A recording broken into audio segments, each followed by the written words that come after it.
கற்றிலன் ஆயினும் கேட்க என்றான் வள்ளுவன். இப்பொழுது கேட்கிற தலைமுறையும் அருகி வருகிறது. தாராளமயமாக்கலும் உலகமயமாக்கலும் நவீனமயமாக்கலும் இன்னைக்கு நம்முடைய பண்பாட்டின் அடித்தளத்தை அசைத்து விட்டது. அதனால் தான் வாசிக்கிற தளம் தகர்ந்து விட்டதாக நான் கருதுகிறேன். நண்பர் ஜெயஹரீஷ் ஒரே நாளில் 10,000 மாணவர்களை புத்தக திருவிழாவில் பங்கெடுக்க செய்வதற்கு நான் மெசேஜ் அனுப்பியிருக்கிறேன் என்று சொன்ன பொழுது நான் மிகுந்த குதூகலத்திற்கு ஆளானேன். ஒரு குற்றால பரவசம் என்னை வந்து ஆட்கொண்டது. பப்பாசி எடுத்திருக்கிற இந்த மகத்தான முயற்சிக்கு ஹரீஷ் இந்த பங்களிப்பை செய்வதன் மூலம் அவர் என்றைக்கும் நினைவு கூறப்படுவார் என்று நான் நம்புகிறேன். அந்த மெசேஜில்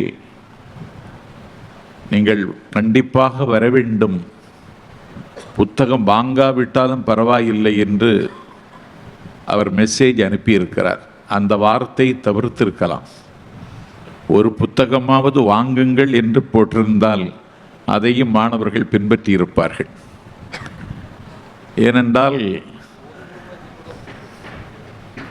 ஏனென்றால் வாசிக்கிற தளம் தகர்ந்து கொண்டிருக்கிறது. நான் என் கண்முன்னாலேயே பார்க்கிறேன். கட்சி பத்திரிகை என்று வருகிற பத்திரிகை கூட கட்சிக்காரன் வாசிப்பதில்லை. ஏன் என்று அவனிடத்தில் கேட்டால், இதெல்லாம் நான் அலைபேசியிலே பார்த்து விடுவேன் என்கிறான். அலைபேசி இன்றைக்கு ஒரு வினை சுமையாக மாறிவிட்டது. அதற்காக அது இல்லாமல் வாழ முடியுமா என்றால், மனைவி இல்லாமல் கூட ஒருவன் வாழலாம், அலைபேசி இல்லாமல் ஒருவன் வாழ முடியாது.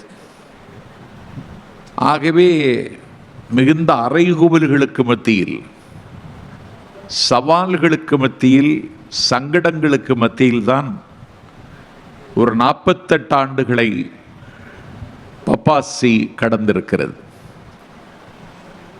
நான் உரிய நேரத்திற்கு வர வேண்டும் என்று நான் புறப்பட்டு வந்தாலும் நான் மேடைக்கு கொஞ்சம் தாமதமாக வந்தேன். அதற்கு முருகன் என்னை பொறுத்தருள வேண்டும். நான் எந்த மதத்தையும் சார்ந்தவன் இல்லை. இன்றைக்கு தாமதத்தை சார்ந்தேன். முத்தமிழறிஞர் பதிப்பகத்தில் நூல்களை அறிமுகம் செய்துவிட்டு என்னுடைய நண்பன் ஹாஜா குத்புதீன் என்கிற மானஸ் எழுதிய உலகின் கடைசி மனிதன் என்கிற புத்தகத்தை தி டிராவிடியன் ஸ்டாக் பதிப்பகத்தின் சார்பில் வெளியிட்டுவிட்டு நான் மேடைக்கு வந்திருக்கிறேன். 1.25 நாளும் என்பது எனக்கு தலைப்பு. 1.25 என்பது வேறொன்றுமல்ல, திருக்குறள் தான். 25 ஆண்டு வள்ளுவர் சிலை நிறுவியதனுடைய வெள்ளி விழாவை எங்கள் கன்னியாகுமரியில் 3 நாள் கொண்டாடிவிட்டு நான் இந்த அரங்கத்திற்கு வந்திருக்கிறேன். வள்ளுவர் சிலை ஒரு வைரத்தை போல இன்றைக்கு ஒளி வீசுகிறது. உலகத்தில் எழுத்துக்கு மரியாதை கொடுத்திருக்கிறது இந்த அரசு. உலகத்தில் எந்த எழுத்தாளனுக்கும் எவ்வளவு பெரிய சிலை இல்லை, வள்ளுவருக்கு மட்டும்தான் இவ்வளவு உயரத்தில் சிலை இருக்கிறது. தலைவர்களுக்கு சிலை இருக்கிறது, ஆனால் ஒரு எழுத்தாளனுக்கு இவ்வளவு உயரத்தில் சிலை, அதுவும் இன்றைக்கு அதற்கு பேரறிவு சிலை என்று பெயர் சூட்டி இருக்கிறார்கள்.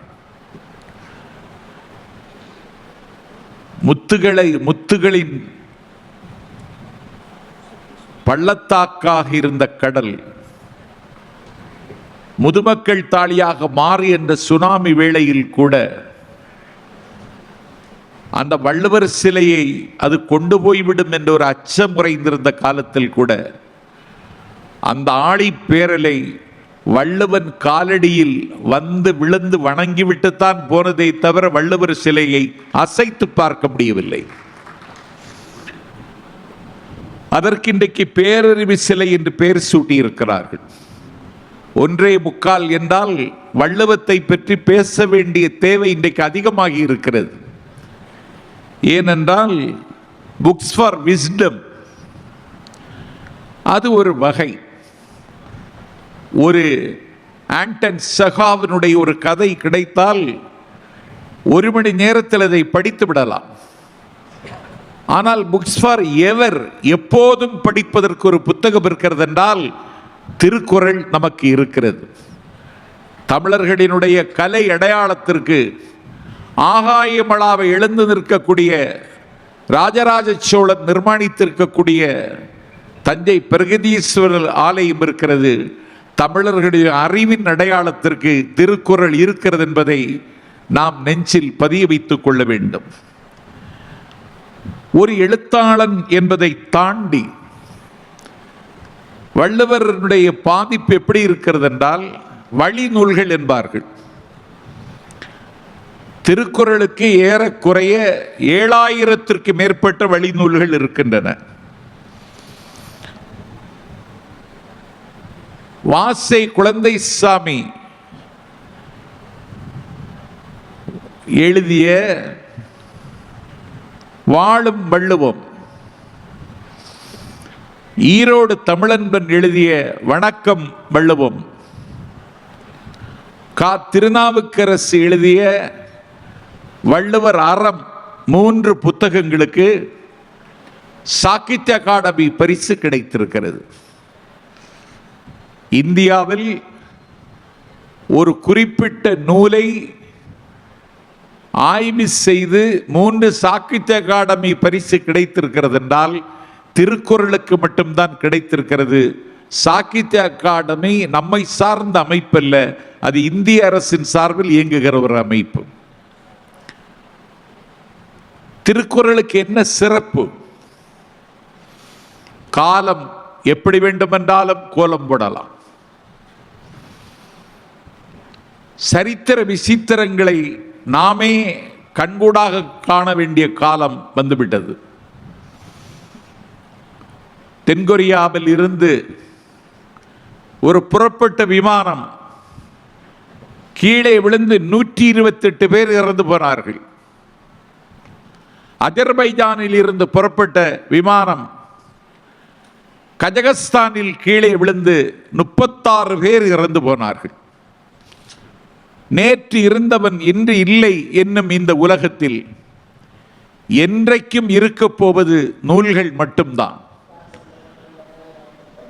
நூல்கள் மட்டும்தான், நிறம் மாறாத நண்பர்கள். அந்த நூலின் வரிசையில் உலகத்தில் முதலில் வைத்து எண்ணப்பட வேண்டிய நூலாக இன்றைக்கு திருக்குறள் இருக்கிறது. விவிலியத்திற்கு அடுத்து பல மொழிகளில் மொழிபெயர்க்கப்பட்ட தகுதி திருக்குறளுக்கு உண்டு. இந்த திருக்குறளை வெளிநாட்டில் இருந்து வந்தவன் படித்தான். அவனுடைய பெயர் G Pope. Where do you come from? நீ எங்கிருந்து வருகிறாய் என்று கேட்ட பொழுது நான் லண்டனில் இருந்து வருகிறேன் என்றான். எதற்கு வந்திருக்கிறாய் என்று கேட்ட பொழுது விவிலியத்தை பரப்புவதற்கு வந்திருக்கிறேன் என்றான். அவன் விவிலியத்தை பரப்புவதற்கு தமிழ்நாட்டின் வீதிகளில் வலம் வந்த பொழுது தமிழர்கள் தமிழையே பேசிக் கொண்டிருந்தார்கள். இப்பொழுது தமிழர்கள் தமிழே பேசுவதில்லை. எங்கள் வீட்டு பாட்டி கூட இப்பொழுது ஏர்லி மார்னிங் தான் எழுந்திருக்கிறாள். தமிழ் பேசுவதில்லை. எல்லோரும் தமிழ் பேசுகிறார்கள். தமிழுக்கும் தமிழர்களுக்கும் இருக்கிற உறவு இரத்தத்துக்கும் சதைக்கும் உள்ள உறவாக இருக்கிறது. இவரிடத்தில் நான் கொண்டு வந்திருக்கிற விவிலியத்தை சொல்ல வேண்டுமானால், சொல்லிக் கொடுக்க வேண்டுமானால் நான் தமிழில் சொல்லிக் கொடுக்க வேண்டும் என்பதற்காகவே ஜி.யு. போப்பு தமிழ் படித்தான். அவன் தமிழ் படித்தான். தமிழோடு சேர்ந்து திருவாசகத்தையும் படித்தான். அவன் படித்துவிட்டு சொன்னான், உலகத்தில் பக்தி இலக்கியங்கள் லத்தீன் மொழியில் இருக்கிறது என்றுதான் உலகம் இதுவரைக்கும் கருதி கொண்டிருக்கிறது. ஆனால் தமிழில் இருப்பது போன்ற பக்தி இலக்கியங்கள் உலகத்தில் எந்த மொழியிலும் என்று இல்லை என்று சொன்னவன் ஜி போப். சொன்னது மட்டுமல்ல, திருவாசகத்தை படித்துவிட்டு it is phone melting songs, இது எலும்பை உருக்குகிற பாடல்கள் என்று எழுதி திருவாசகத்தை முதலில் ஆங்கிலத்தில் மொழிபெயர்த்து அகிலத்திற்கு கொடுத்தவன்.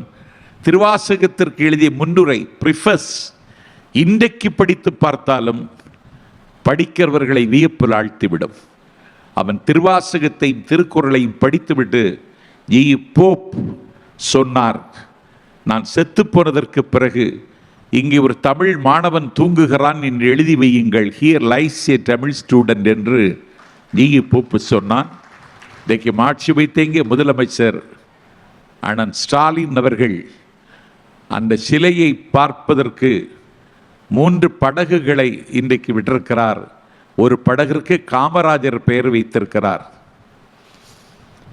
இன்னொரு படகுக்கு கன்னியாகுமரி மாவட்டத்தை தாய் தமிழகத்தோடு சேர்ப்பதற்கு அடக்குமுறை சட்டங்களை ருசி பார்த்து அந்த விடுதலைக்காக போராடிய மார்ஷல் நேசமணியின் பெயரை வைத்திருக்கிறார்.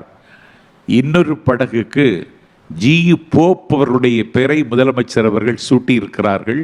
அவரை நாம் இந்த நாளில் நினைவு கூறுகிறோம். திருக்குறளுக்கு என்ன சிறப்பு? திருக்குறள் என்கிற அந்த நூலில் எந்த இடத்திலும் தமிழ் என்கிற வார்த்தையை சொல்லவே இல்லை. எந்த சமயம் குறித்தும் அதில் பதிவில்லை. எந்த சாதி குறித்தும் திருக்குறளில் பதிவில்லை. எந்த நாடு குறித்தும் திருக்குறளில் பதிவில்லை. எந்த மொழி குறித்தும் திருக்குறளில் பதிவில்லை. நான் தான் எழுதினேன் என்றும் திருக்குறளில் பதிவில்லை. 63 இடங்களில் உலகென்று வருகிறதே தவிர வேறு எந்த பதிவும் இல்லை. என்னுடைய நதியை பற்றி குறிப்பிடுகிறாரா? காவிரியை பற்றி பேசுகிறாரா? இல்லை. என் நாட்டை பற்றி பேசுகிறாரா? இல்லை. இந்த நாட்டில் வெந்ததை தின்று வந்ததை பேசுகிற வன்கணாளர்கள் வாழ்கிற நாட்டில் திருக்குறள் ஏன் பிறந்தது, எதற்காக பிறந்தது என்று கேட்டால் பொருள் உடைமைதான் உடைமை என்று நீங்களும் நானும் இன்றைக்கு கருதி கொண்டிருக்கிறோம்.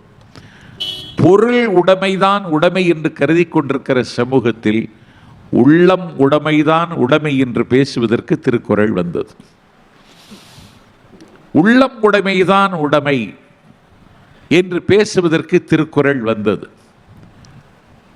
எல்லாவற்றுக்கும் இந்த உள்ளம் கள்ளம் இல்லாமல் இருக்குமானால், உள்ளத்திலே கசடில்லாமல் இருக்குமானால், ஒரு உள்ளம் ஒருவனுக்கு நிர்மலமாக இருக்குமானால் அவனை விட உயர்ந்த மனிதன் உலகத்தில் வேறு யாரும் இல்லை என்று பேசுவதற்கு திருக்குறள் வந்தது. வாழ்க்கை என்பது 1.5 அடி பிறந்து 6 அடிக்கு வளர்ந்து மண்ணுக்கு உரமாவதல்ல. நிலத்தில் விளைத்தவைகளை தின்று திரிந்து கதை முடிப்பதல்ல. உண்ட உணவின் கொழுப்புகளை பிறரோடு கூடி தனித்துக் கொள்ள வேண்டும் என்கிற தன்னிச்சையின் பார்ப்பட்டதல்ல. வாழ்க்கை என்பது வாழ்வாங்கு வாழ்வதுதான் என்பதை வழிகாட்டுவதற்கு திருக்குறள் வந்தது. அது வழிகாட்டியாக இருந்தது என்பதை விட நம்மை நெறிப்படுத்தக்கூடிய ஒரு மிகப்பெரிய புரட்சிக்கு திருக்குறள் தலைமை தாங்கியது. இன்றைக்கு இதில் நடைமுறைப்படுத்துவதில் தான் சிக்கல் இருக்கிறது.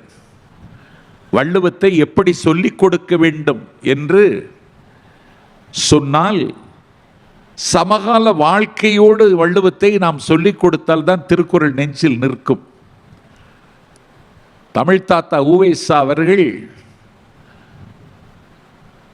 எழுதுகிறார்கள், சோழவள நாட்டில் லால்குடி துவாக்குடிக்கு பக்கத்தில்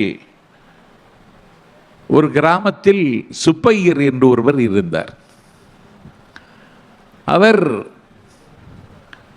ஒரு 100 ஏக்கர் நன்சை நிலம் அவருக்கு இருக்கிறது. அந்த 100 ஏக்கர் நன்சை நிலத்தில் விளைகின்ற எல்லா நெல்லையும் கொண்டு வந்து அரிசியாக்கி திருத்தல யாத்திரை செல்லக்கூடியவர்களுக்கு சோறு சமைத்து அன்னம்பாலிப்பது அவருடைய அன்றாட கடமை. அன்னம்பாலிப்பது என்று சொன்னால் ஏனோதானோ சாப்பாடு அல்ல. எல்லா விதமான கூட்டு, காய்கறி, ஊறுகாய், அப்பளம், ரசம், மோர், சாம்பார் என்று சொல்லி எத்தனை பேர் வந்தாலும் அங்கே வாழை இலை விரித்து அன்னதானம் போடுவார் சுப்பையர். எத்தனை பேரும் வரலாம். வைத்தீஸ்வரன் கோவிலுக்கு, குடந்தை மகாமகத்திற்கு, சிதம்பரத்திற்கென்று அந்த வழியாக சொல்லக்கூடிய திருத்தல யாத்திரை செய்யக்கூடிய அனைவருக்கும் அவர் அன்னம் பாலிப்பார். தினமும் எவ்வளவு பேர் வந்தாலும் சமைத்து போடுவார்கள். அவருக்கு அவருடைய அண்ணன், அவருடைய தம்பி, அவருடைய மனைவி, அவருடைய தங்கை, அவருடைய உற்றார் உறவர்கள் எல்லாம் அந்த வேலையில் தங்களை ஆட்படுத்திக் கொள்வார்கள். காய்கறி நறுக்குவது ஒருவர், சமைப்பது ஒருவர், பந்தி பரிமாறுவது ஒருவர், இலை நறுக்குவது ஒருவர் என்று சொல்லி அவர்களுக்குள்ளேயே வேலையை பங்கிட்டு சுப்பையர் அவர்கள் அன்றாடம் குறைந்தது 2000 பேருக்கு அன்னதானம் செய்வார். இப்பொழுது 10 பேருக்கு அன்னதானம் கொடுத்துவிட்டு அதை படம் எடுத்து இன்றைக்கு வெளிப்படுத்துகிறார்கள்.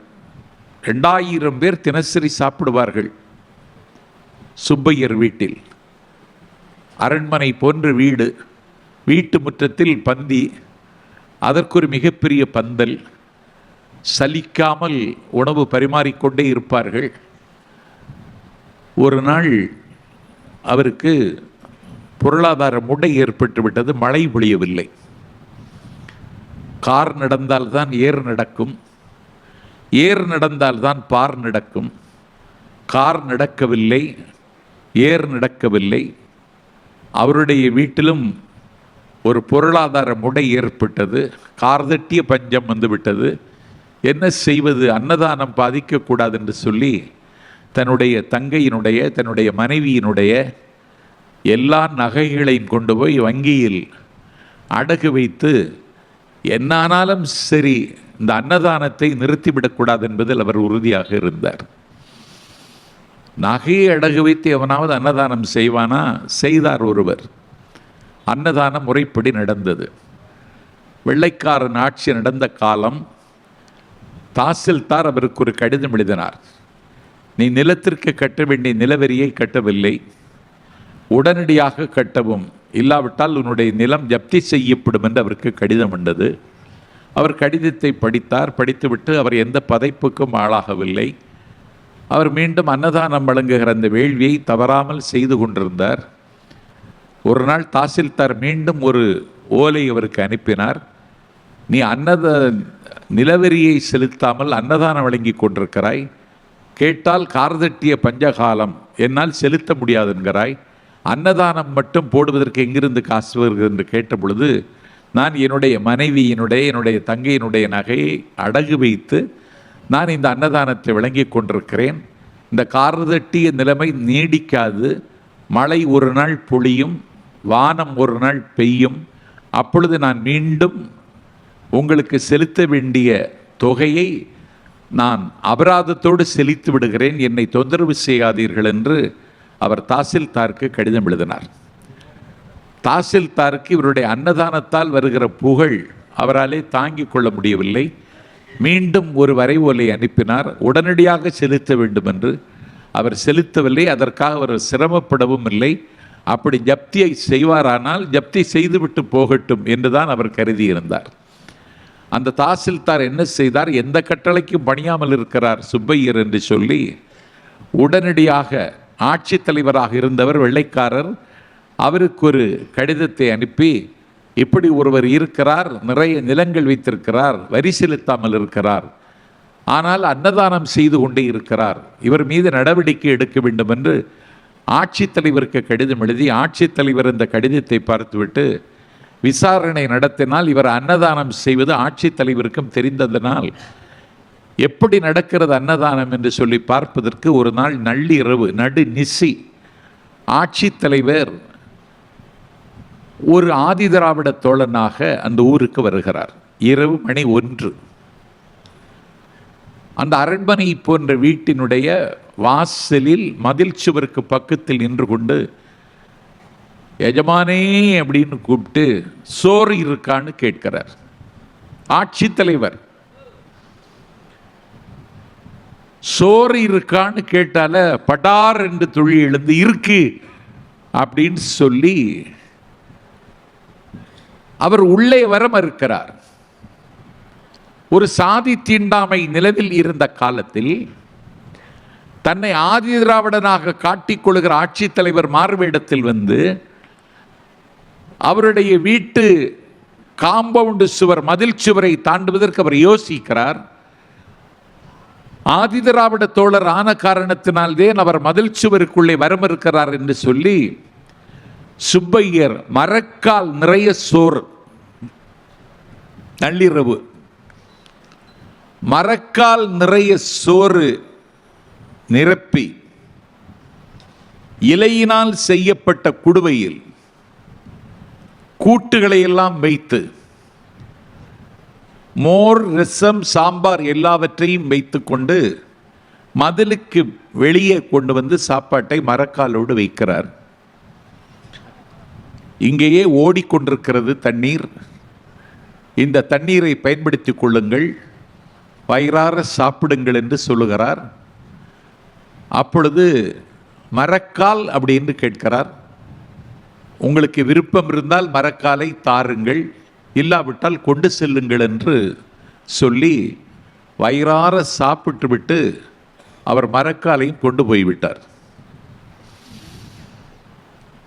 தாசில்தார் ஆட்சித்தலைவருக்கு கடிதம் எழுதினால் ஆட்சித்தலைவர் ஒரு ஆதி திராவிட தோழனாக மாறுவேடத்தில் வந்து அன்னதானத்தை பார்வையிட்டால் அன்னதானம் நடப்பதைக் கண்டு மகிழ்ந்தார். ஒரு நாள் சுப்பையருக்கு கடிதம் வந்தது. ஆட்சித்தலைவர் அலுவலகத்தில் இந்த நாள் இத்தனை மணிக்கு நீங்கள் ஆஜராக வேண்டும் என்று. கடிதத்தை பெற்றுக்கொண்டவர் ஆட்சித்தலைவரை சந்திக்க சென்றார். ஆட்சித்தலைவர் நிர்வாகிகள் இங்கே உட்கார்ந்திருப்பது மாதிரி நாற்காலில் உட்கார்ந்திருக்கிறார். உயரமான நாற்காலி, முன்பக்கம் மேசை, மேசையை சுற்றி வெள்ளை துணி. விசாரித்தார், எத்தனை ஏக்கர் நிலம் இருக்கிறது, எத்தனை பேருக்கு சோறு போடுகிறாய், ஏன் வரி செலுத்தவில்லை, எல்லா கேள்விகளுக்கும் அவர் பளிச்சென்று பதில் சொன்னார்.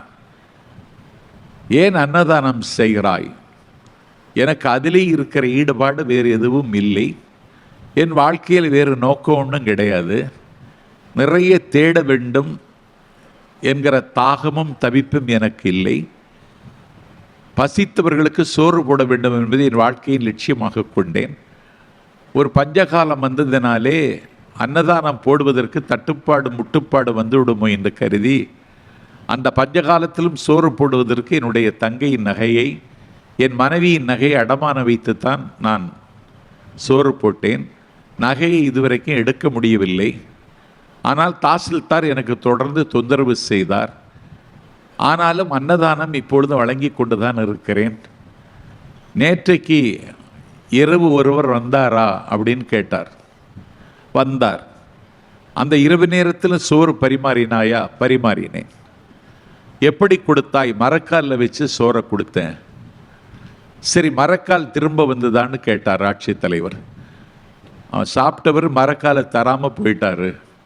வேணும்னாலே நீங்கள் கொண்டு போங்கன்னு நான் முதல்ல சொல்லிட்டேன். அந்த முன்னாடி மேசை மறைத்திருந்த துணியை விலக்கி கொண்டு மரக்காலை ஆட்சித்தலைவர் கையில் எடுத்து, இதுதானே அந்த மரக்கால்னு கையை தூக்கினார். ஆம், இதுதான் அந்த மரக்கால்னு சொன்னால் ஆட்சித்தலைவர் தான் வந்து சாப்பிட்டு விட்டார் என்று அப்பொழுது தெரிந்து விட்டது. ஆகவே ஒரு வேள்வி செய்வதற்கு என்ன முட்டுப்பாடு வந்தாலும், என்ன தட்டுப்பாடு வந்தாலும், அந்த வேள்வி செய்வதில் ஒரு ஈடுபாட்டோடு செய்யக்கூடியவனுக்கு உலகம், சொர்க்கத்தின் கதவுகள் திறந்திருக்கின்றன என்பதற்கு அந்த அன்னதான செய்த சுப்பையர், அவருக்கு பிறகு அன்னதான சுப்பையர்னு பேர். இன்னைக்கு அப்படி ஒரு ஆளை பார்க்க முடியுமா என்றால் பார்க்க முடியாது. ஒரு திருக்குறள் என்கிற நூல்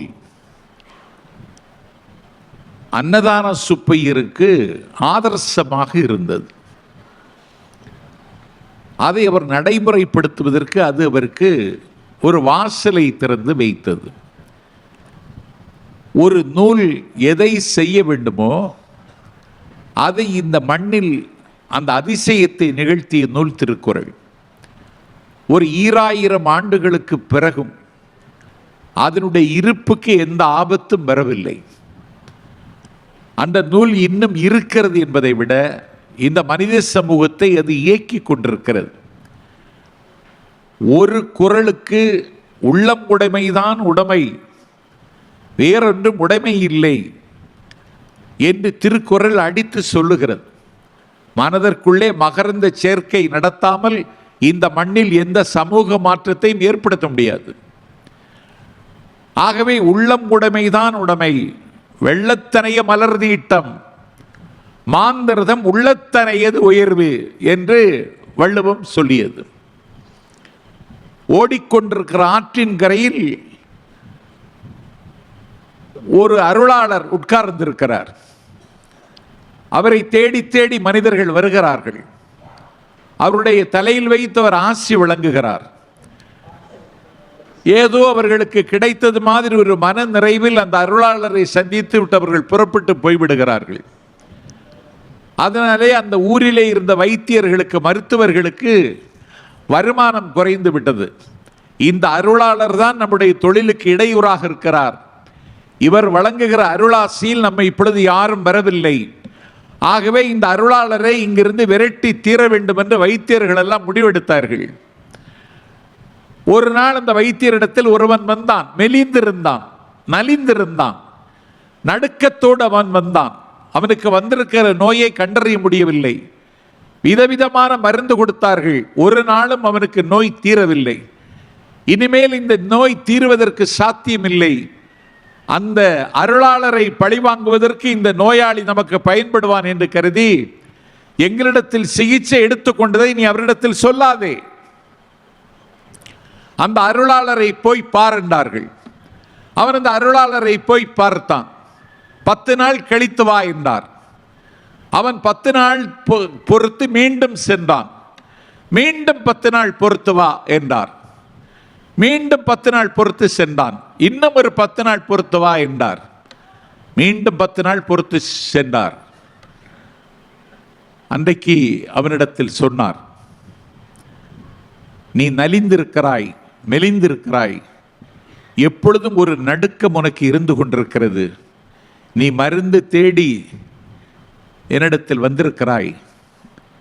நான் உனக்கு ஒரு மருந்து தருகிறேன் என்று தூக்க மருந்தை தேனில் கலந்து அவனுக்கு கொடுத்தார். அவன் வீட்டில் கொண்டு போய் குடித்தான். தன்னை மறந்து தூங்கினான். குறிப்பிட்ட நேரத்திற்கு அவன் எழுந்திருக்கவில்லை. தூங்கி எழுந்ததற்கு பிறகு ஒரு உற்சாகம் அவனிடத்தில் பற்றி கொண்டது. மீண்டும் வைத்தியர் அந்த அருளாளரிடத்தில் சென்றான். அன்றைக்கும் அந்த தூக்க மருந்தை தேனில் கலந்து கொடுத்தார். அன்றைக்கும் வீட்டுக்கு சென்று குடித்தான். நன்றாக உறங்கினான். மீண்டும் அருளாளரிடத்தில் சென்றான். எனக்கு நோய் குறைந்தது மாதிரி ஒரு உணர்வு இருந்திருக்கிறது. என்னை மறந்து தூங்கினேன். என்னுடைய மனம் லேசாகிவிட்டது. நான் இனி என்ன செய்ய வேண்டும் என்று கேட்டார். உன்னுடைய கையை நீட்டு, உன்னுடைய கையில் மரண நாடி ஓடிக்கொண்டிருக்கிறது, நீ இன்னும் சுகமாகவில்லை என்று சொல்லிவிட்டு அன்றைக்கும் அந்த தூக்க மருந்தை தேனில் கலந்து கொடுத்தார். அடுத்த நாள் வந்தான். என்னுடைய மரண நாடி எப்படி இருக்கிறது பாருங்கள் என்றான்.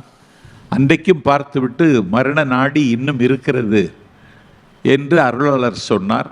அன்றைக்கும் தூக்க மருந்தை தேனில் கலந்து கொடுத்தார். வீட்டிற்கு சென்றான், குடித்தான். அடுத்த நாள் வந்தான். என்னுடைய மரண நாடி எப்படி இருக்கிறது என்று கேட்டான். பார்த்து விட்டு சொன்னார், மரண நாடி நின்று விட்டது, இனி உனக்கு எந்த ஆபத்தும் இல்லை, போய் வரலாம் என்று சொல்லி அவரை அனுப்பி வைத்தான். இந்த வைத்தியர்கள் எல்லாம் போய் அவன் குணமாகிவிட்டதை அறிந்து அந்த அருளாளரை விரட்டுவதற்குத்தான் நாம் இவனை அனுப்பி வைத்தோம், இவன் குணமாகிவிட்டான் என்று சொல்லுகிறான் என்று சொல்லி செய்தியை சொன்ன மாத்திரத்தில் மணிமுடி தரித்திருந்த மன்னர் அந்த அருளாளரை கூப்பிட்டார்.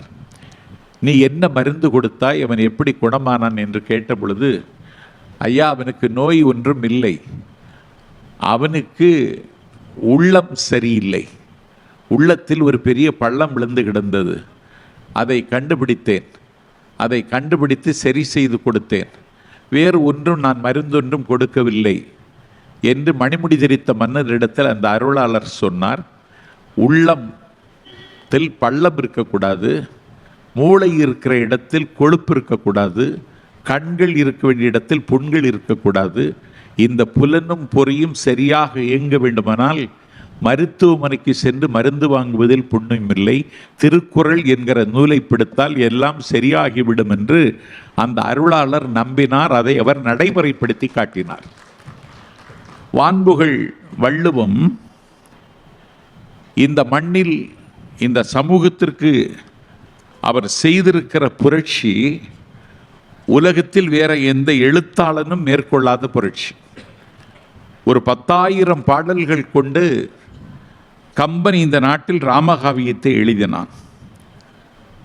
ஒரு எழுத்தாளன் அவனே எடுத்துக்காட்டாக மாற முடியுமா என்றால் மாறிய வரலாறு வான்புகழ் வள்ளுவருக்கு மட்டும்தான் சொந்தம். அவரே சொல்லுகிறார், நிறைமொழி மாந்தர். யார் நிறைமொழி மாந்தர் என்பதை எப்படி அடையாளம் காட்டி விடுவதென்றால் அவர் எழுதிய மறைமொழி காட்டிவிடும் என்று வள்ளுவர் சொல்லுகிறார்.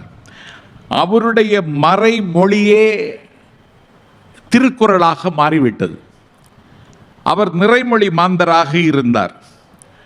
அவர் சொல்லுகிறார், அன்றறிவாம் என்னாது அறம் செய்க,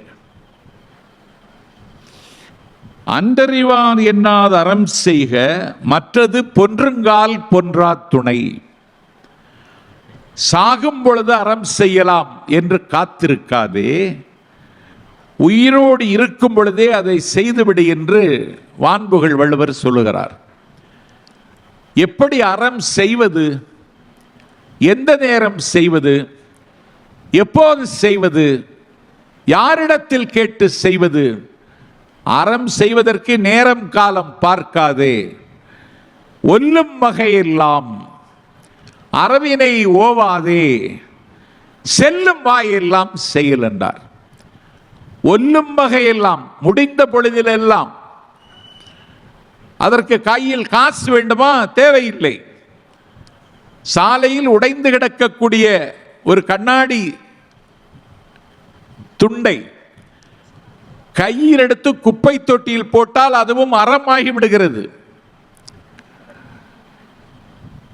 இந்த பக்கத்தில் இருந்து அந்த பக்கம் செல்வதற்கு கண் தெரியாத ஒருவர் தடுமாறுகிறார், கையில் கோல் வைத்திருக்கிறார், அவரை இந்த சாலையின் இப்பக்கத்தில் இருந்து அப்பக்கத்திற்கு கடத்துவதற்கு ஒருவன் உதவினால் அதுவும் அறமாகி விடுகிறது.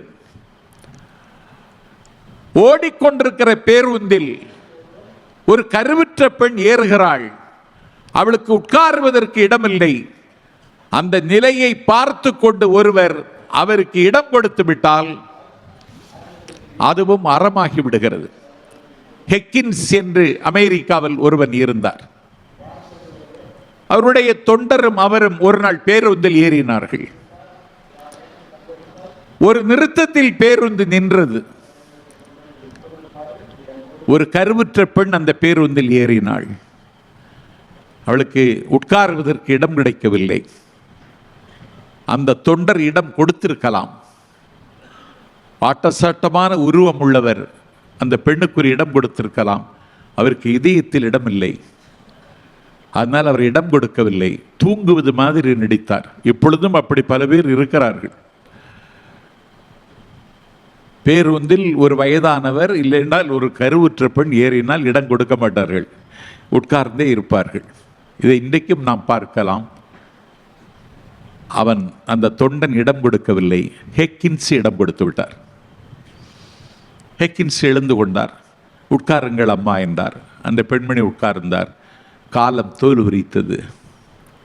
ஹெக்கின்ஸ் அமெரிக்காவின் ஜனாதிபதி ஆகிவிட்டார். இப்படி ஒரு இடம் கொடுத்தவருக்கு அப்படி ஒரு இடம் கிடைத்தது.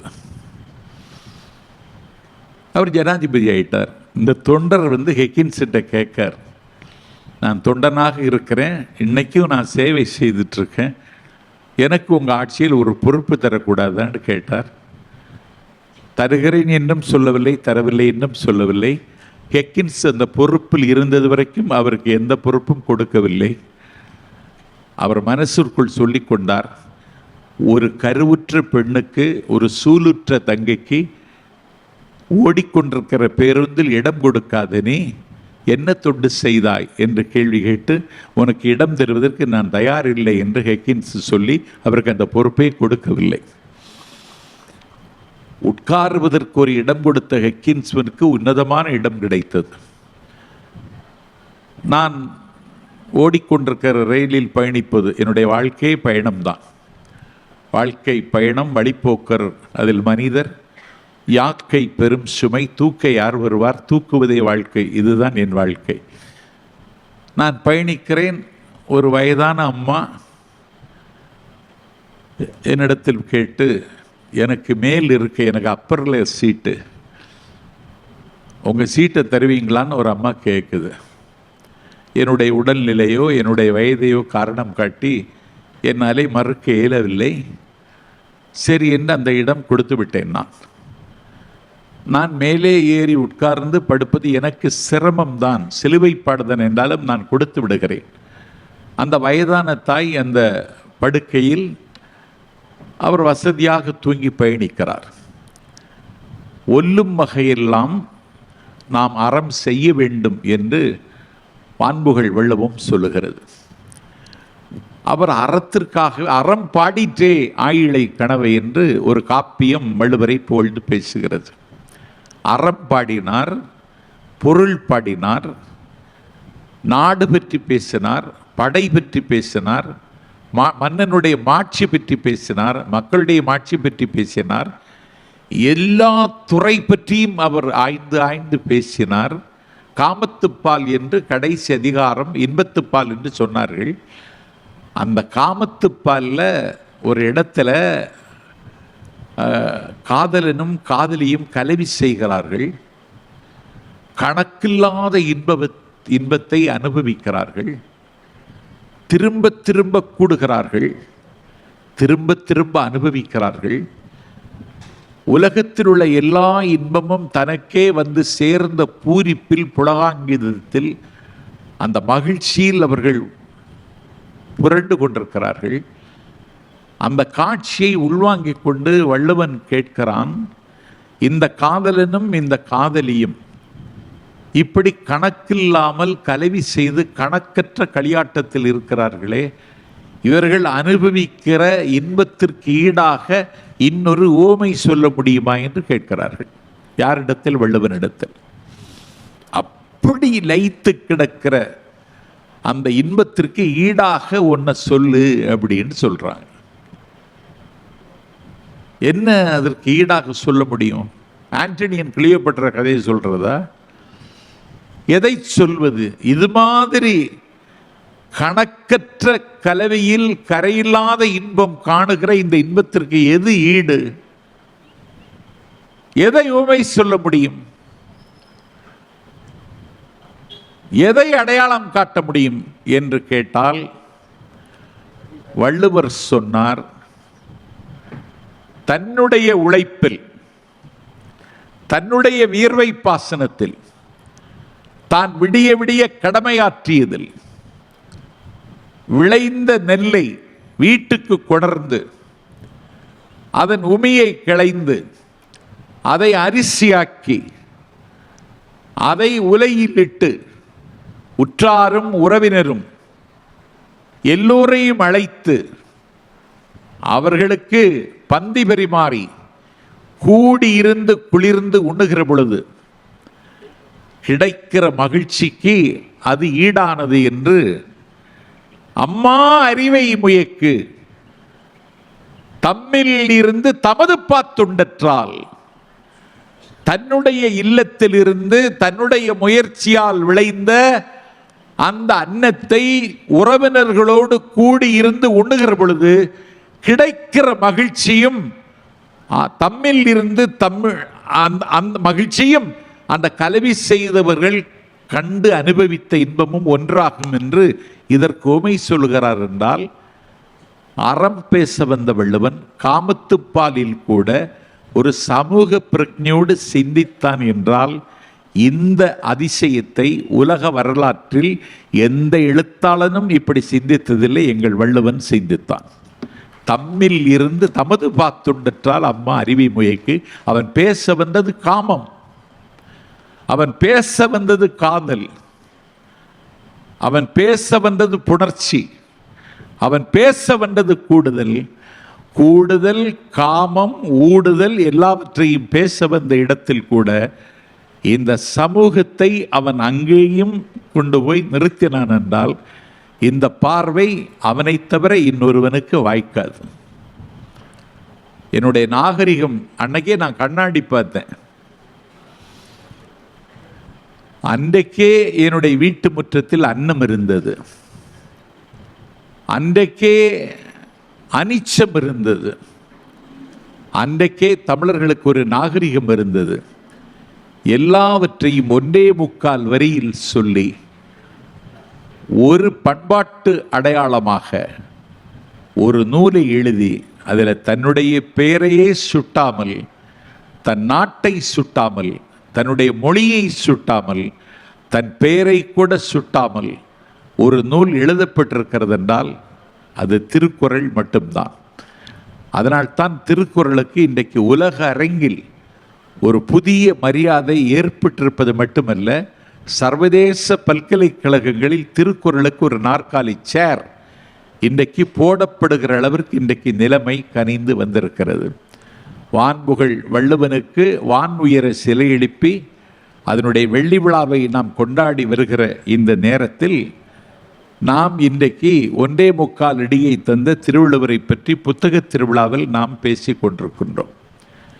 ஒரு புத்தக திருவிழாவில் ஒரு நூலை விமர்சனம் செய்யலாம், ஒரு நூலை ஆய்வு செய்யலாம், அந்த நூலுக்கு பின்னால் இருக்கக்கூடியவற்றை பேசலாம். தமிழில் இருப்பது மாதிரி நீதி இலக்கியங்களும் உலகத்தில் எந்த மொழியும் இல்லை. அந்த நீதி இலக்கியங்களை வரிசைப்படுத்தி அதை வரி வரியாக சொல்லி அதை விளக்கித்தால் இந்த புரையோடி போன புண்ணாகி போன இந்த சமுதாயத்திற்கு நாம் மருந்து போட முடியும். அந்த வரிசையில் வருவது தான் நண்பர் ஜெரி சுட்டி காட்டிய சிறுபஞ்சம் மூலம், அந்த வரிசையில் வருவது தான் சமணர்கள் எழுதிய நூல் என்று பேசப்படக்கூடிய நாலடியார். நாலடியார் சொல்லுகிறது, ஒரு புறத்து உறுப்பெல்லாம் எவன் செய்யும் யாக்கை, அகத்துறுப்பு அன்பில் அவர்க்கென்று திருவள்ளுவர் சொல்லுகிறார். நாலடியார் சொல்லுகிறது, பொற்காலத்து பெய்த புலி உயிர்வான் புழுக்கள் அக்காரம் பாலோடு அமரர் வைத்து உண்டலின் உப்பரி புயிர்க்கை உயிர் போல் கிளைஞர் மாட்டு என்று சொல்லுகிறது. எக்காலத்திலும் இனிது என்று நாலடியார் பேசுகிறது. ஒரு பொன் தட்டில் பசும்பால் கலந்து அட்டிலை அந்த உணவை, அடிசிலை அந்த உணவை நீ கொடுத்தாலும் அன்பில்லாமல் கொடுத்தால் அதை ஒருவன் ஏற்க மாட்டான். நீ ஒரு கூழ் காய்ச்சி கொடுத்தாலும் ஒருவன் அதை உவப்போடு ஏற்பான். கொடுக்கிற முறை என்பது தரமான உணவா என்பதல்ல, நீ கொடுக்கிறவன் தரமானவனா என்பதை பொறுத்துத்தான் இருக்கிறது என்று நாலடியார் பேசுகிறது. இப்படி வாழ்க்கையினுடைய எல்லா பக்கங்களையும் விதந்து விதந்து வியந்து வியந்து பார்த்து நோக்கரிய நோக்கோடும் நுணுக்கரிய நுணர்வோடும் பதிவு செய்த ஒரு இலக்கியம் என்று சொன்னால் அது திருக்குறள் தான். எழுதும் கால் கோல் காணா கண்ணை போல் என்று சிந்தித்தான். வள்ளுவன் அறிஞனா அறிஞன், வள்ளுவன் எழுத்தாளனா எழுத்தாளன், வள்ளுவன் விற்பனனா விற்பனன், வள்ளுவன் சகலகலா வல்லவனா சகலகலா வல்லவன், வள்ளுவன் சிந்தனையாளனா சிந்தனையாளன், வள்ளுவன் கட்டுரையாளனா கட்டுரையாளன், வள்ளுவன் கற்பனையாளனா கற்பனையாளன். எல்லாவற்றையும் தாண்டி வள்ளுவன் ஒரு கவிஞன். காலங்களின் வரப்புகளை கடந்தும் ஒரு நூல் நிலைக்கிறது என்றால் அவன் கவிஞனாகவும் இருக்க வேண்டியது கட்டாயம். அந்த வகையிலும் வள்ளுவனை அலட்சியப்படுத்த முடியாது. எழுதும் கால் கோல் காணா கண்ணை போல். கண்ணுக்குத்தான் மை தீட்டுகிறோம், கண்ணுக்கு தான் மை தீட்டுகிறோம். ஆனால் மை தீட்டுகிற பொழுது கண் அந்த கோலை பார்க்க முடியாது. அப்பொழுது நாங்கள் கண்ணுக்கு மை தீட்டி இருக்கிறோம். அவ்வளவு கலாச்சார செழுமை இருந்தது. ஆனால் கண்ணுக்கு மை தீட்டுகிறது கூட அந்த கண் அந்த கோலை பார்க்க முடியாது. அதை அவன் பார்த்திருக்கிறான். பார்த்தது மட்டுமல்ல, இனி ஒன்றை சொல்லுகிறான், எனக்கு ஆச்சரியமாக இருக்கிறது. கல்லார் சொல் காமுறுதல். ஒண்ணுமே படிக்கல, எழுத வாசிக்க தெரியாது, அறிவொளி இயக்கத்தில் கூட சேராதவன். ஆனால் ஒரு கல்லாதவன் சொல்லை ஒருவன் விரும்புகிறான், கேட்கிறான், அது ஈடுபாட்டோடு கேட்கிறான் என்றால் அது எதற்கு சமம் என்றால், முலையில்லாதவளோடு உறவு வைத்துக் கொள்கிற முட்டாள்தனத்திற்கு சமம். கல்லாதான் சொல் காமுறுதல், முலை இரண்டும் இல்லாதால் காமுற்றற்று என்று கற்பனை செய்யக்கூடிய அளவிற்கு வள்ளுவனிடத்தில் ஒரு கற்பனை வளம் இருந்தது. ஆகவே நீதி நூல்களுக்கென்று உலகளாவிய எல்லா மொழிகளிலும் ஒரு போட்டி, ஒரு காம்படிஷன் வைத்தால் அந்த போட்டியிலும் வள்ளுவரே முதலில் இடத்திற்கு வருவார். அந்த தகுதி எங்கள் திருக்குறளுக்கு மட்டும்தான் இருக்கிறது. நான் காலம் கடந்துவிட்ட காரணத்தினால் ஒரு வேண்டுகோளை உங்களுக்கு விண்ணப்பிக்கிறேன். ஒருவரை பார்த்தால் திருமணத்திற்கு செல்கிறீர்களா, ஒரு திருக்குறளை பரிசாக கொடுங்கள். ஒரு நண்பரை சந்திக்கிறீர்களா, ஒரு திருக்குறளை பரிசாக கொடுங்கள். ஒரு அரசு அலுவலரை அலுவல் நிமித்தமாக சந்திக்க போகிறீர்களா, ஒரு திருக்குறளை பரிசாக கொடுங்கள். பொன்னாடை மலர் மாலை கொடுப்பதை தவிர்த்துவிட்டு பார்க்குமிடமெல்லாம் நீக்கமற திருக்குறளை கொண்டு சேர்க்கிற வேள்வியை ஒரு வருடம் தொடர்ந்து செய்தால் தமிழ்நாட்டில் திருக்குறள் இயக்கம் ஒன்று சத்தமில்லாமல் நடக்கும். அந்த திருக்குறள் வேள்விக்கு நீங்கள் உங்களை அணியமாக்கிக் கொள்ளுங்கள்.